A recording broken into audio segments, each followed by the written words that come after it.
Sejak kapan kamu jadi pembantu di sini?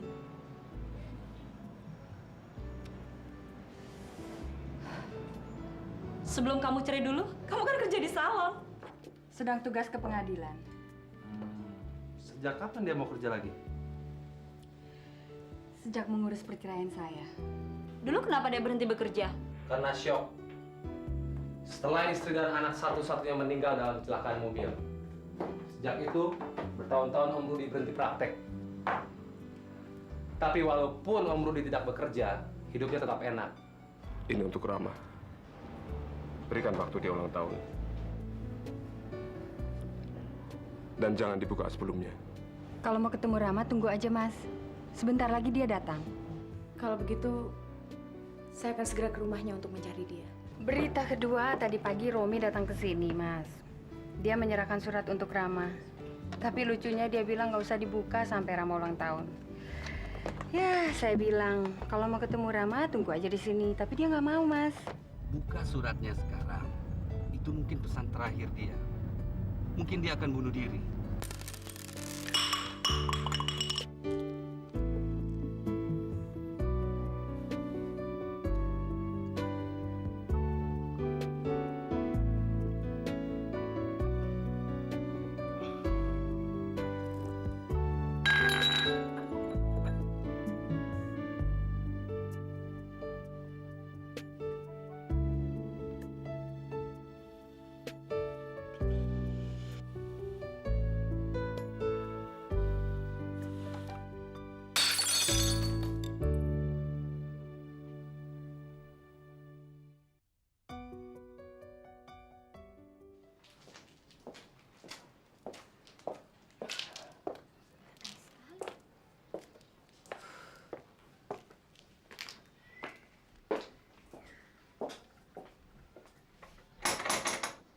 Mas Romi?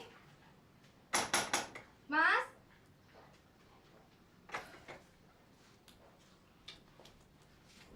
Kalau dia nggak bisa ngurus dirinya sendiri, ngapain ngurusin orang sih? Apalagi orang-orang di rumah sakit. Pertahankan keselamatan hidupnya. Duh, gimana sih? Mas Romi, tolong buka pintunya, Mas!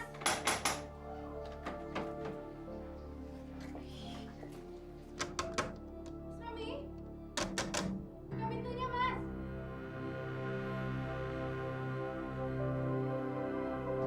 Mas? Ini Ella! Mas Romi?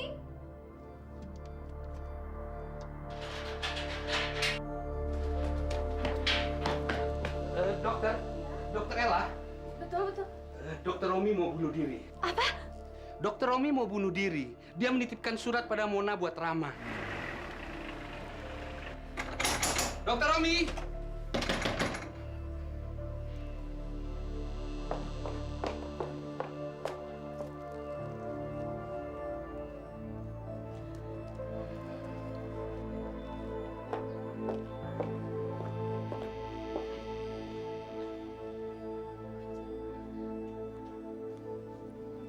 Mungkin saya masih punya kunci seretnya.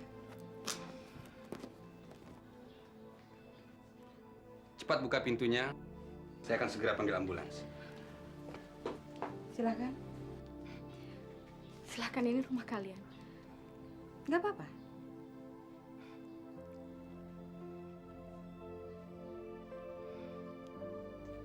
Oke.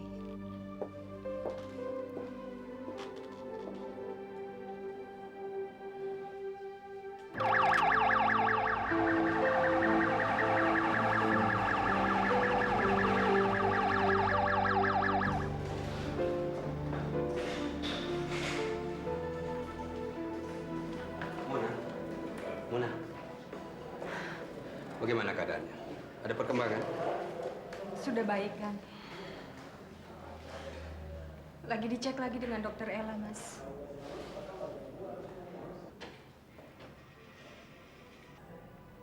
Ayo kita lihat.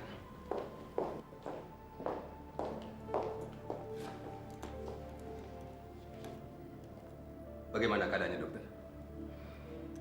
Untung kita tidak terlambat, Mbak.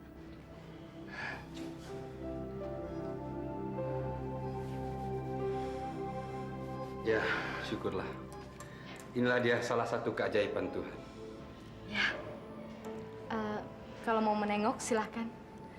Tadi begitu dia sadar, dia langsung memanggil Rama.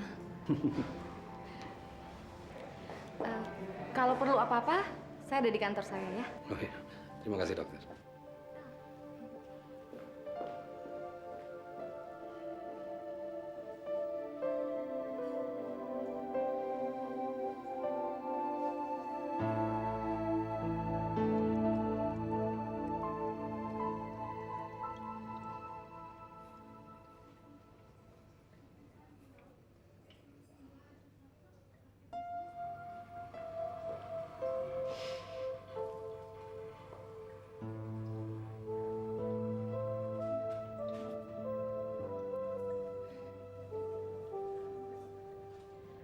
Rama, maafkan Papa, Rama.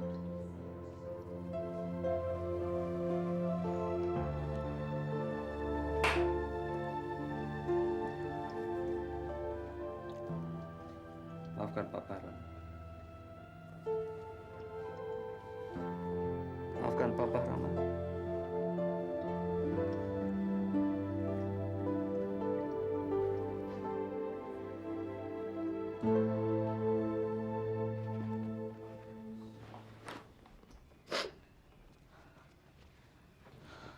Kenapa, Tante? Di rumah sakit Tante nangis karena Tante sedih. Sampai di rumah Tante nangis karena Tante lega. Maksud Tante? Dokter Romi sudah sadar. Untung jiwanya tertolong. Memang apa yang terjadi dengan Dokter Romi? Dia mau bunuh diri. Dia menelan obat tidur overdosis.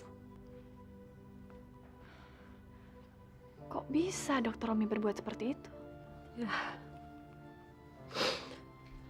Kadang-kadang orang merasa dirinya kehilangan alasan untuk hidup.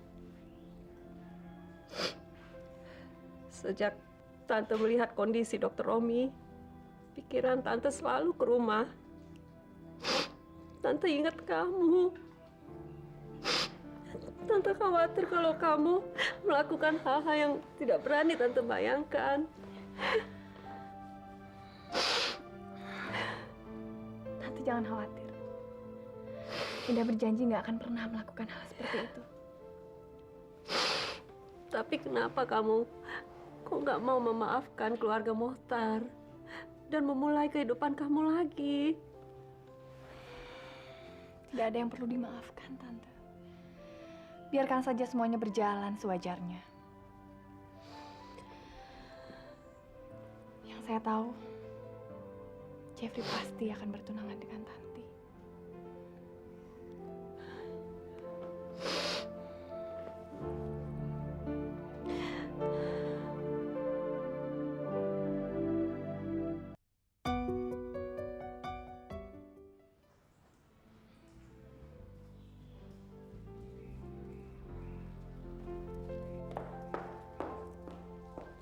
Mana kamu, Tan?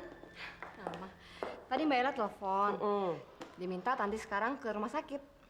Oh. Udah ya? Sebentar dong. Ada yang Mama mau bicarakan nih. Apalagi sih, Ma? Mama sama Papa tadi malam bicara soal rencana kita. Begini, begitu Denny pulang dari Amerika nanti, Papa akan menyerahkan perusahaannya kepada Denny. Dari dulu kan Tanti sudah bilang, Papa lebih baik istirahat. Papa sama Mama bagaimana mau istirahat, sayang, kalau kamu belum berumah tangga. Lagi pula apa sih yang kamu tunggu? Hah? Jeffrey udah begitu baik orangnya, bertanggung jawab lagi. Dan Mama lihat kalian berdua semakin udah dekat. Itu kan menurut penilaian Mama aja. Jeffrey sendiri belum bilang apa-apa kok.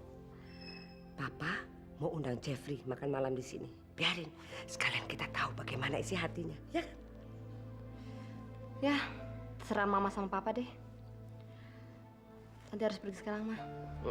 Kok nggak cuma Mama dulu? Terus nanti kalau Jeffrey telepon, Mama bilang apa? Bilang aja Tanti ada di tempat Mbak Ella ya, Ma. Oke. Hati-hati sayang ya. Dah. Dah. Kok serius sekali ya, ada apa anak itu? Mas Romi nekat mau bunuh diri tadi pagi. Mau bunuh diri? Untung masih bisa tertolong. Sekarang dia udah baik kan? Alhamdulillah. Mbak ikut merasa berdosa, Tanti. Karena Mbak termasuk penyebab dari kejadian itu. Saya rasa Mbak agak terlalu keras sama dia. Sekarang Mbak harus mengambil keputusan. Mbak butuh dukungan kamu. Sama dong.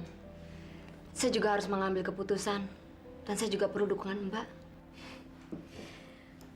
Sekarang Mbak benar-benar yakin kalau Mas Romi itu ternyata mencintai Mbak. Gimana ya kalau nanti Mas Romi kembali melamar Mbak? Mbak harus bilang iya. Soalnya masalah kita sama. Nanti malam, Mama dan Papa mau mengundang Jeffrey. Mereka mau menanyakan tentang hubungan kita. Bagaimana ya? Kalau Jeffrey mau melamar saya harus bilang apa, Mbak? Kamu juga harus bilang iya, Tanti. Kita harus meneruskan kehidupan kita. Kalau kamu bersedia menjadi istrinya Jeffrey, pasti orang tua kamu sangat bahagia. Sampai hari ini, kamu suka sama Jeffrey. Dan mulai besok, kamu harus belajar untuk mencintai dia. Tapi hati saya berat, Mbak. Seandainya saya menerima Jeffrey, itu sama saja saya mengkhianati Indah. Kita sama-sama tahu, Tanti. Indah. Namanya sebagus dan sebersih hatinya. Dia selalu ingin berbuat yang terbaik untuk kamu. Dan Mbak yakin, dimanapun dia berada sekarang, pasti dia akan merestui apapun yang akan membuat kamu bahagia. Percaya kata Mbak.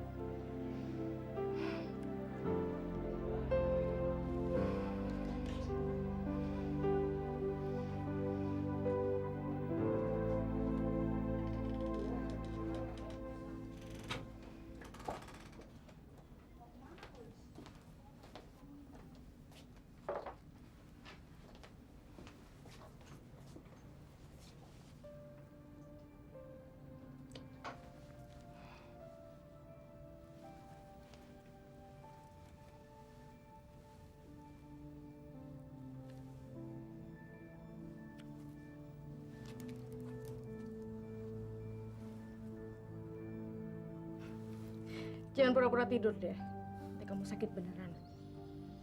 Udah dikasih sembuh kok, malah pura-pura lagi.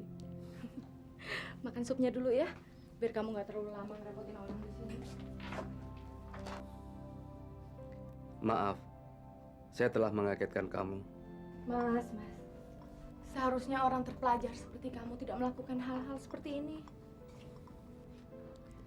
Saya sadar.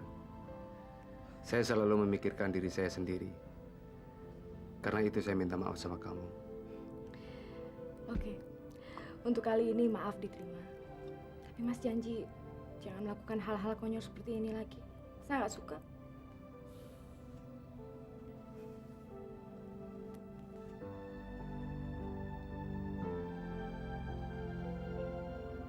I love you. Kalau itu saya udah tahu dari dulu. Yuk, sekarang dimakan supnya supaya lemesnya hilang. Ya, Mas janji ya, jangan makan lagi. Malu kan kayak anak kecil. Makan. Yang banyak, habisin. Kamu yang sakit kok. Enak.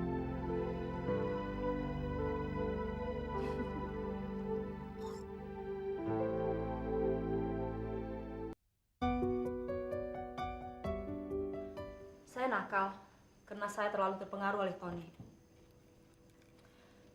Begitu Tony tertangkap, saya langsung kabur ke Hong Kong karena saya takut terseret. Sejak itu saya sadar bahwa kehidupan saya sudah salah. Untung saya ketemu Ramon. Dia berjanji akan membahagiakan saya. Berapa lama kamu mau nginap di sini?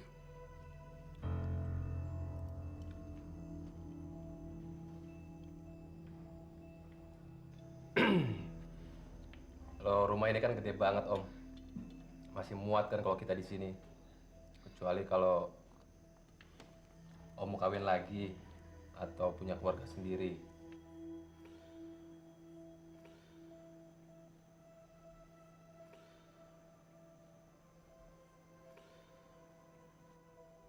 Kalau Mona bersedia jadi istri saya akan menikah besok.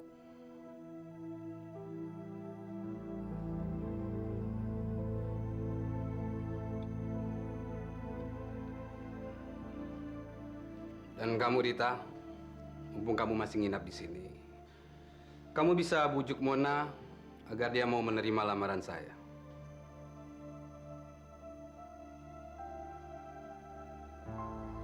Pokoknya saya baru mau keluar dari sini kalau Om usir. Saya tidak mau dibebani pengangguran, apalagi sudah beristri. Om kan sekarang udah aktif lagi, Om. Saya juga dulu pernah kuliah di Fakultas Hukum, Om.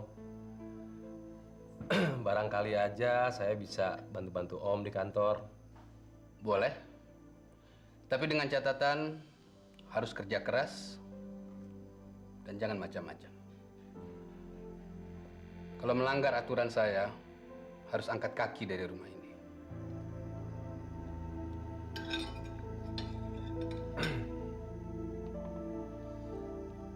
Nah, sekarang kan Om Rudi juga punya butik yang diurus sama Mona. Barangkali Rita bisa kerja di sana, Om.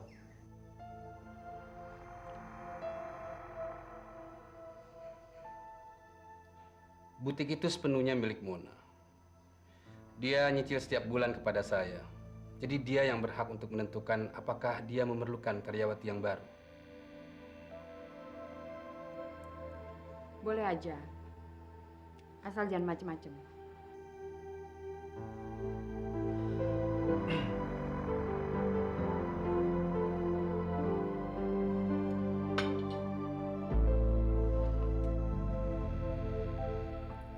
Kalau gue tahu hidup gue bakalan diatur Mona sama om kamu, gak bakalan gue mau nikah sama kamu. Iya kan, gue juga nggak tahu, Rit. Waktu gue pergi dulu, sepertinya Om Rudi nggak bakal bisa jatuh cinta lagi saking sedihnya. Tapi sekarang kan lu tahu sendiri, dia bisa jatuh cinta lagi. Jatuh cintanya sama si Mona lagi. Lu tenang aja, Rit. Gua udah punya rencana. Nanti kita usahakan si Mona sama anaknya pergi. Sesudah itu, baru kita bunuh Om Rudi.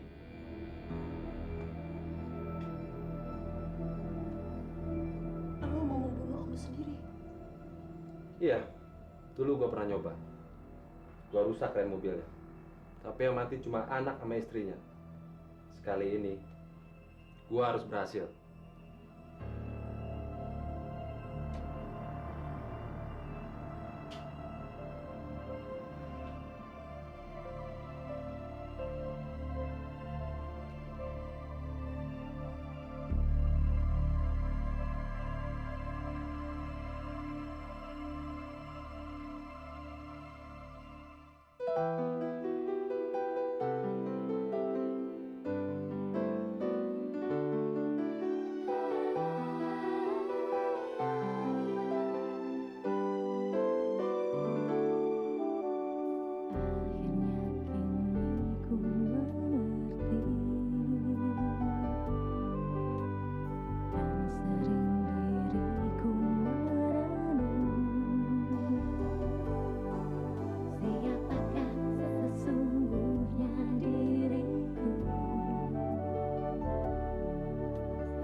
Mbak.